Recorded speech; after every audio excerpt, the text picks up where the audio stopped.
Hello दोस्तों, यदि आप भी क्लास 12th का 5 फरवरी 2025 को फिजिक्स का फाइनल परीक्षा देने वाले हैं तो अभी के इस क्लास में हम लोग 5 फरवरी फिजिक्स के फाइनल परीक्षा के लिए फिजिक्स का क्वेश्चन पेपर देखेंगे। तो आप लोग इस क्लास में अंत तक बने रहिएगा। बिहार बोर्ड के द्वारा इंटर फाइनल बोर्ड परीक्षा 2025 के लिए रूटीन जारी कर दिया गया है। 1 फरवरी से आप लोग का एग्ज़ाम स्टार्ट होगा और 5 फरवरी को आप लोग का फिजिक्स का एग्ज़ाम होगा। तो इस क्लास में हम लोग 5 फरवरी फिजिक्स के परीक्षा के लिए फिजिक्स का क्वेश्चन पेपर देखेंगे, वैसे क्वेश्चन पेपर जो आपके फाइनल परीक्षा में पूछा जाएगा। तो आप लोग इस क्लास को पूरा वॉच कीजिएगा और ये सभी प्रश्न को आपको याद कर लेना है। फिजिक्स का विषय कोड 117 रहेगा। यहाँ पर देख सकते हो इंटरमीडिएट एग्जामिनेशन 2025 वार्षिक यानी फाइनल परीक्षा के लिए है।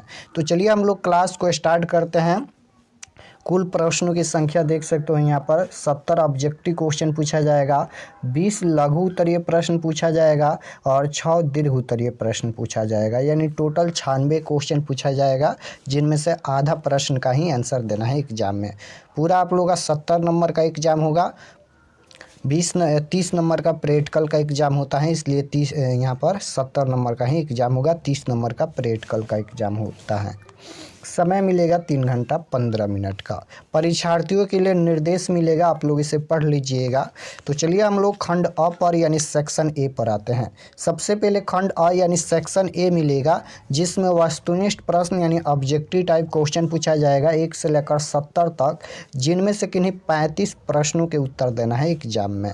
तो आइए फर्स्ट क्वेश्चन देखते हैं। पहला नंबर क्वेश्चन यहाँ पर पूछा गया है कि आवेश का पृष्ठ घनत्व होता है। आवेश का पृष्ठ घनत्व बराबर क्या होता है? तो आवेश का पृष्ठ घनत्व बराबर होता है रो बराबर क्यू अपॉन ए, यानी राइट आंसर ऑप्शन नंबर ए हो जाएगा। 2 नंबर क्वेश्चन है कि पानी का पारावैद्युत स्थिरांक होता है। बताना है कि पानी का पारावैद्युत स्थिरांक कितना होता है। तो आपको याद रखना है पानी का जो पारावैद्युत स्थिरांक होता है वो 80 होता है। राइट आंसर ऑप्शन नंबर ए हो जाएगा। 2 का राइट आंसर ये होगा।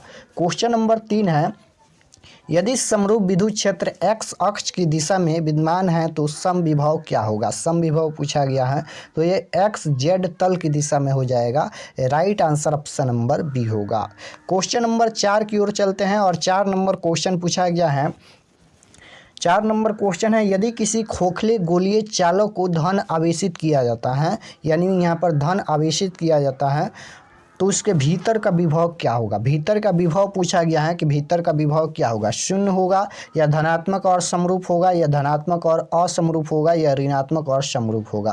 तो 4 नंबर क्वेश्चन का राइट आंसर क्या होगा?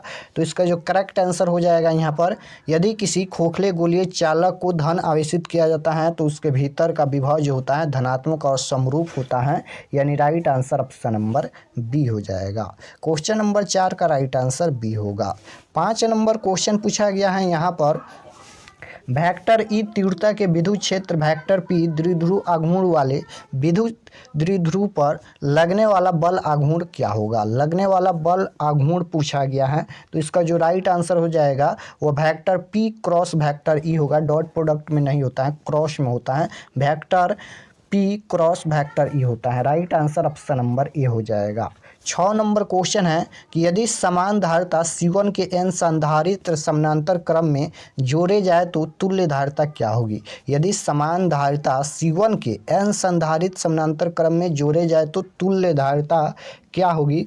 तो यहाँ पर C बराबर NC1 हो जाएगा। Right answer option number C होगा। क्वेश्चन नंबर 7 पूछा गया है यहाँ पर कि आवेशिक चालक की स्थित ऊर्जा क्या होती है? तो 1/2 CV² होता है, आपको याद रखना है। Right answer option number B हो जाएगा। क्वेश्चन नंबर 8 की ओर चलते हैं। 8 नंबर क्वेश्चन यहाँ पर पूछा गया है कि विद्युतीय क्षेत्र में किसी विद्युत द्विध्रुव को घुमाने में किया गया कार्य क्या होता है? विद्युतीय क्षेत्र में किसी विद्युत द्विध्रुव को घुमाने में किया गया कार्य क्या होता है? तो आपको याद रखना है कि W बराबर PE 1 - cos थीटा होता है। राइट आंसर ऑप्शन नंबर ए हो जाएगा। 9 नंबर क्वेश्चन है, प्रभावी धारिता 5 माइक्रोफैराड को प्राप्त करने के लिए सिर्फ 2 माइक्रोफैराड के कम से कम कितने संधारित्र की आवश्यकता होगी? कम से कम कितने संधारित्र की आवश्यकता होगी? तो आपको याद रखना है 4। राइट आंसर ऑप्शन नंबर ए हो जाएगा। 10 नंबर क्वेश्चन है, निम्नलिखित में धारा घनत्व के लिए कौन सही है? धारा घनत्व के लिए इनमें कौन सही है? तो आपको याद रखना है धारा घनत्व के लिए J बराबर I/A हो जाएगा। Right answer option number B होगा। क्वेश्चन नंबर 11 पूछा गया है, 3 संधारित्र जिनमें प्रत्येक की धारिता C है, श्रेणी क्रम में जुड़े हैं, उनकी तुल्य धारिता क्या होगी? तुल्य धारिता पूछा गया है, 3 संधारित्र जिनमें प्रत्येक की धारिता C है, तो श्रेणी क्रम में जुड़े हैं, उनकी तुल्य धारिता हो जाएगा C/3 हो जाएगा। तो राइट आंसर C हो जाएगा, C/3। क्वेश्चन नंबर 12 है, 1 माइक्रोफैराड धारिता वाले संधारित्र की पट्टियों के बीच 1 वोल्ट विभवांतर रखने पर आवेशित संधारित्र पर आवेश क्या होगा? आवेश पूछा गया है, तो ये हो जाएगा 1 microfarad. Right answer option number B होगा। क्वेश्चन नंबर 13 देखिए, 13 नंबर क्वेश्चन है कि प्रतिरोधों के समानांतर क्रम में निम्नलिखित में कौन राशि समान रहती हैं? कौन राशि समान रहती हैं? विभवांतर धारा या विभवांतर और धारा दोनों, या इनमें से कोई नहीं? तो राइट आंसर क्या हो जाएगा? तो प्रतिरोधों के समानांतर क्रम में निम्नलिखित में कौन राशि समान रहती हैं? तो विभवांतर समान रहती हैं। राइट आंसर ऑप्शन नंबर ए हो जाएगा। क्वेश्चन नंबर 14 पूछा गया है कि पदार्थ की प्रतिरोधकता के लिए निम्नलिखित में कौन सही है? पदार्थ की प्रतिरोधकता के लिए निम्नलिखित में कौन सही है? तो राइट आंसर क्वेश्चन नंबर 14 का क्या हो जाएगा? तो जो करेक्ट आंसर हो जाएगा RA/L हो जाएगा। Option number A correct answer होगा।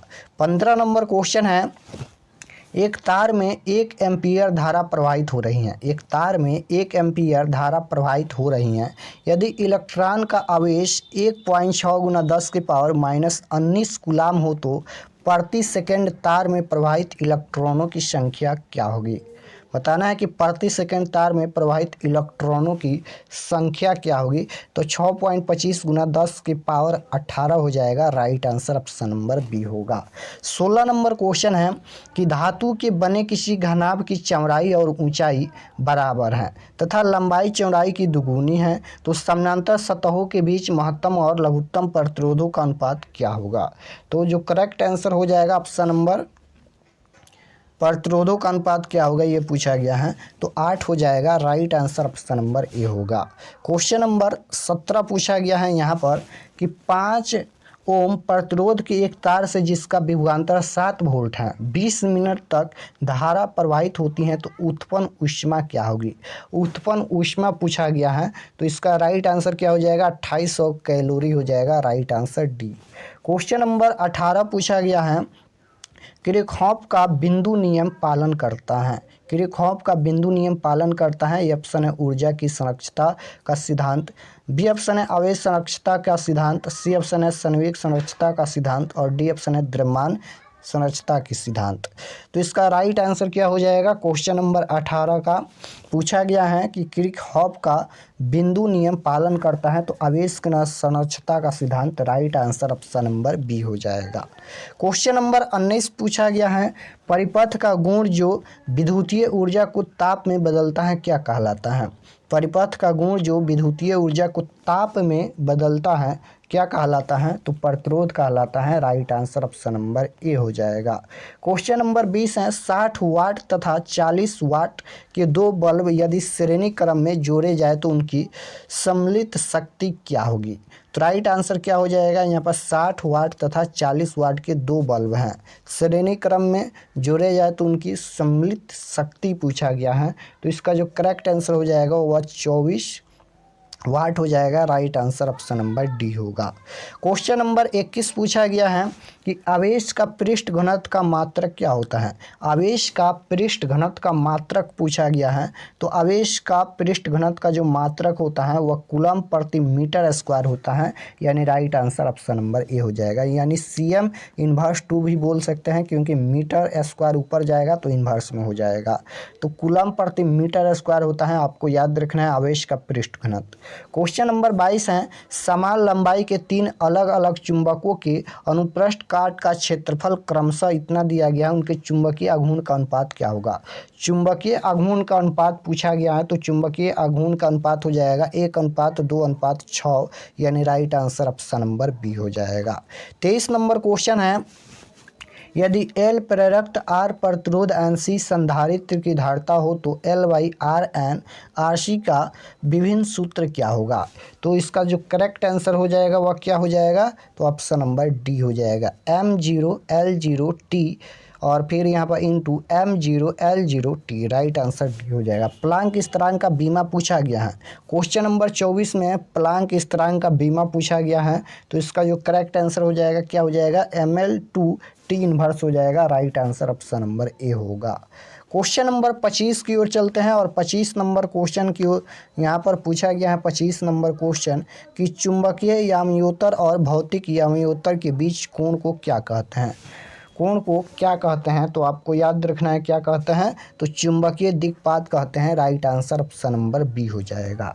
26 नंबर क्वेश्चन है, चुंबकीय आघूर्ण वेक्टर m की दिशा होती हैं। चुंबकीय आघूर्ण वेक्टर m की दिशा क्या होती हैं, तो राइट आंसर जो हो जाएगा ऑप्शन नंबर सी हो जाएगा, दक्षिणी ध्रुव से उत्तरी ध्रुव की ओर, right answer C. 27 number question पूछा गया है कि चुंबकीय फ्लक्स का एसआई मात्रक है।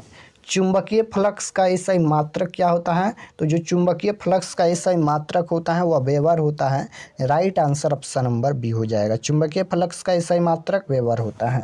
28 नंबर क्वेश्चन है, 5 टेस्ला का चुंबकीय क्षेत्र बराबर क्या होता है। 5 टेस्ला का चुंबकीय क्षेत्र बराबर कितना होता है, तो राइट आंसर क्या हो जाएगा यहाँ पर, 5 टेस्ला का चुंबकीय क्षेत्र बराबर 5 गुना वेबर बटा मीटर स्क्वायर हो जाएगा, option number A correct answer होगा।